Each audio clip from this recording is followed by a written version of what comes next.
Hi everyone, back again on the Unite Pieces channel, and today we will be narrating an action movie, released in 2019, titled X, Men Dark Phoenix.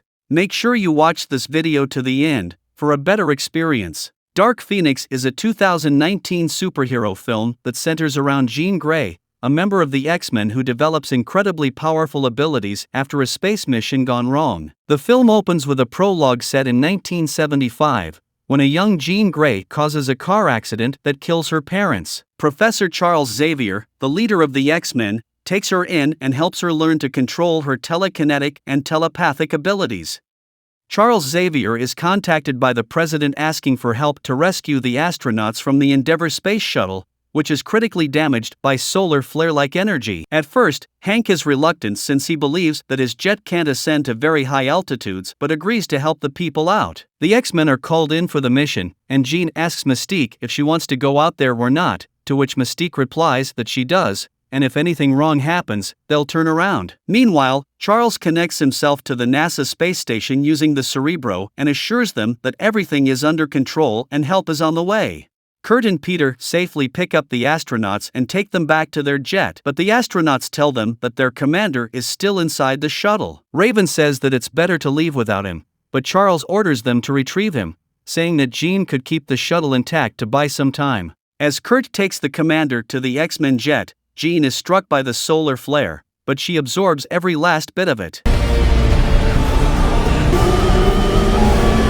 After the space shuttle blasts, everyone thinks that Jean is dead, and Kurt takes her body back to their jet, only to find that she survived the blast. The team is back on the surface and is greeted by a huge crowd cheering for them. Charles welcomes the heroes and expresses how proud he is of them. He then asks Hank to examine Jean for any medical injuries. Raven and Charles walk to Charles's office only to argue about Charles putting the team in extremely dangerous situations, which are unnecessary, but Charles believes that he's trying to make a good name for the mutants and cares for them as much as she does. When Hank takes a look at Jean's vitals, he tells her that she is completely normal, but Jean reads his mind and asks him to tell what's not right about her. He tells her that absorbing the flare has exponentially increased her psychic powers. In the evening, a party is organized at the school to celebrate the team's success where everyone is present, except for Hank, Raven, and Charles. The president invites Charles to a special party to honor his and his team's efforts. At first, Jean seems to enjoy the party, but suddenly a mental block that is put by Charles on her is broken by her amplified powers, which leave her in a traumatized state. Stop! Unable to control or deal with it, she unleashes an attack on the other mutants present there. Charles senses this and heads straight to home to find Jean unconscious, resting in her bed. He tries to get inside her mind, but her powers won't let him inside, so he uses the Cerebro to connect with Jean. He explains to Raven and Hank about the walls that he put into Jean's mind to protect her from her childhood trauma that is slowly wearing down, and in the process, Jean forces Charles out of her head and wakes up. Quiet! Scott tries to comfort Jean and stop her from seeing her father, but Jean puts him to sleep and leaves at once. Charles says that Jean is experiencing rage and desire at once and that they need to stop her from meeting her father since it's not good for her to be with him. Jean travels to her hometown to find her father still alive. At first, she is really happy to see him, but when she finds out that her father didn't even bother looking for her and abandoned her, she grows really upset with him. When she asks her father the reason for all her suffering, her father lets her inside his mind to see everything, which even upsets her more. Stop it. It's not me. Charles, with his team, comes looking for Jean, and they try to make her come with them, which Jean refuses to imply that she's angry with Charles hiding the truth from her. The cops arrive at the scene, and Jean, yet again, loses control over herself, harming the others. After numerous attempts by everyone, Raven tries to console her and assures her that everything is fine with her, but Jean accidentally kills her. In guilt, she flies away, and Hank mourns her death. They return to the school and give Raven a proper burial. The children at the school believe that Jean has turned evil and killed Raven, but Scott tells them that she's just unable to control herself and that she isn't bad. When Charles approaches Hank to comfort him, Hank blames Charles for Raven's death. He asks Charles to admit that he was wrong about protecting Jean from the truth and wishes they never followed him. Back in Jean's hometown, two aliens morphed into actual humans arrive at the scene to ask Jean's father about her whereabouts. Jean travels to Genosha Island, the place for mutant refugees, seeking help from Eric Lensher, commonly known as Magneto.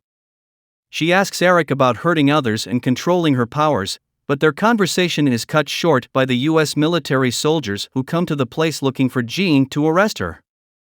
Eric asks Jean to stay inside and tells the chief that she never came to the place. Surprisingly, Jean reveals herself and tries to destroy the military choppers and kill the soldiers.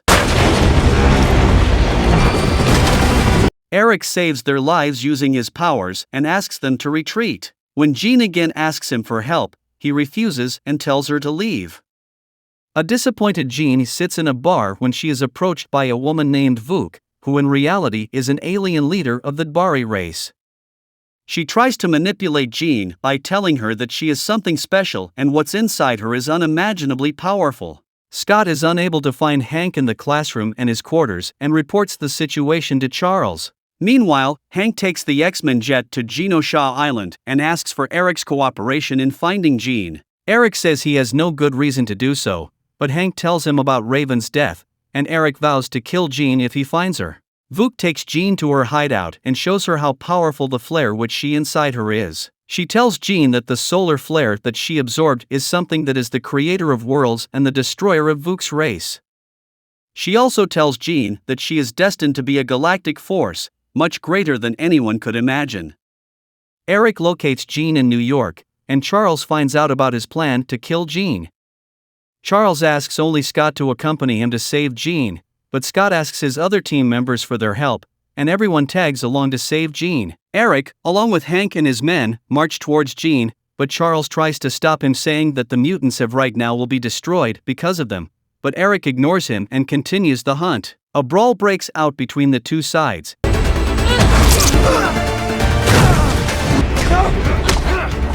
And after quite the struggle, Eric can get inside. Inside the building, he finds Jean, who has been manipulated by Vuk, and he tries to kill her but fails. Then she shows him a glimpse of her power and throws him out of the building. Charles asks Kurt to take him inside to see Jean. Charles tries to explain that she isn't what she thinks she is, and there's still good inside her. He lets Jean into his mind to see the memories from the past, which leave Jean in a remorseful state. Jean asks Vuk that she can't do it and asks Vuk to take the force from her. Vuk's true intentions are revealed when she almost kills Jean to have the power for herself, stating that others' lives mean nothing to her, and her race will thrive on Earth, replacing humans and mutants. Amidst the chaos, the US military steps in, and all the mutants except for Vuk are captured by troops and placed on a train headed towards a mutant containment facility. On the train, Charles accepts that it was all along his fault for lying to Jean about her past, but says that he never put the powers into her that made her do things that hurt others. He also says that Jean has such a tremendous power inside her that Vuk will come looking for her to kill her, but the killing won't just stop there. Suddenly the train is attacked midway by Vuk and her forces to capture Jean. Eric and Charles warn the soldiers that the things out there aren't mutants and that they're going to need help from the mutants, but the soldiers reject their ideas. Looking at the situation, a soldier unlocks the restraints on the mutants, and they team up to fight off the aliens. Scott takes Charles to Jean to wake her up. When almost all the Baris are taken down, Vuk steps in and takes out the mutants one by one. Xavier confers with Jean within his mind, allowing Jean's personality to gain control of the force within her, and Jean wakes up vowing to protect her family.